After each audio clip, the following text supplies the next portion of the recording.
Good morning, America. I'm Stacy here on NPR, and today we have with us the famous philosopher Voltaire. Great to be here, Stacy. Tell us a little about yourself, Voltaire. I was born in France in 1694 to an aristocratic family. I attended the College of Louis le Grand in Paris. As a child, I aspired to be a theatrical director. However, my father opposed it and instead wanted me to become politically involved. Trying to fulfill my father's hopes, I continuously tried to thrive as part of politics, but consistently failed. However, in 1718, I successfully published a play, Oedipus, which started my prosperity as a writer and philosopher. Throughout the 1720s, I continued to make poems and plays and became even more well-known and respected. Wow, that's very impressive, don't you think, guys? Could you tell us what some of your major accomplishments are? We all know you're a famous philosopher during the Enlightenment time period, but could you tell us about some of your beliefs and successes? My major accomplishments include my plays, poetry, and philosophical ideas and works. The most well-known poetry I wrote was the poem Henriade, written in 1723. Henriade was a poem written to express the evils of religious fanaticism and civil discord.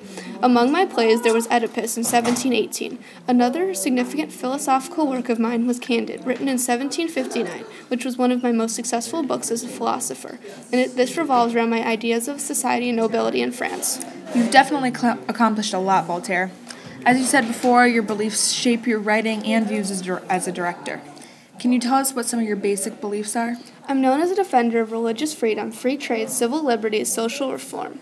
I also fought against the limitations of censorship, religious dogma, intolerance, and the institutions during my time. So, obviously, with these strong and influential beliefs that you had, you must have had both supporters and opponents. Who are your supporters? I actually do have a group of supporters and colleagues made up of philosophers and writers. Some of these colleagues include Jacobite Lord Bolingbroke, whose ideas shaped the way I first thought about philosophy, Jonathan Swift, Alexander Pope, and John Gay, who are all writers during my time. Wow, a lot of people admired you for your work, didn't they? But even though you had supporters, you must have had opponents too. Who are your opponents? One of the biggest groups of people to criticize me is the church and followers of the church. One of my biggest ideas was criticizing religion. I instead viewed it as a fountainhead and bulwark of evil.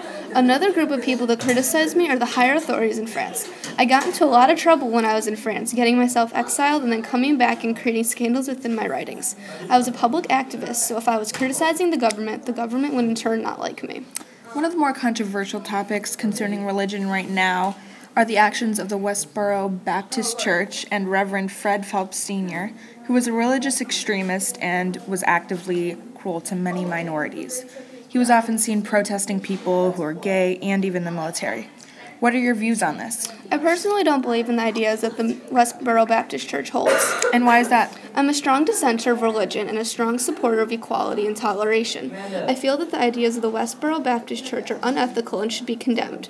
However, I think that they have the right to say and believe what they wish. One of my main beliefs is freedom of speech, and although I don't agree with the supporters of the Westboro Baptist Church, I defend their right to believe it. One of my main quotes is, "I do not agree with what you have to say, but I'll defend to the death your right to say it," which displays my most important beliefs. The audience would really like to hear some of your other famous quotes. What are some of your favorite philosophical quotes that you have? Well, other than the one previously stated, I'm proud of this one.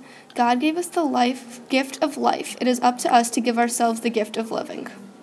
Well, that's all time we have for today. Let's all give a hand to Voltaire for coming out here today. Thanks.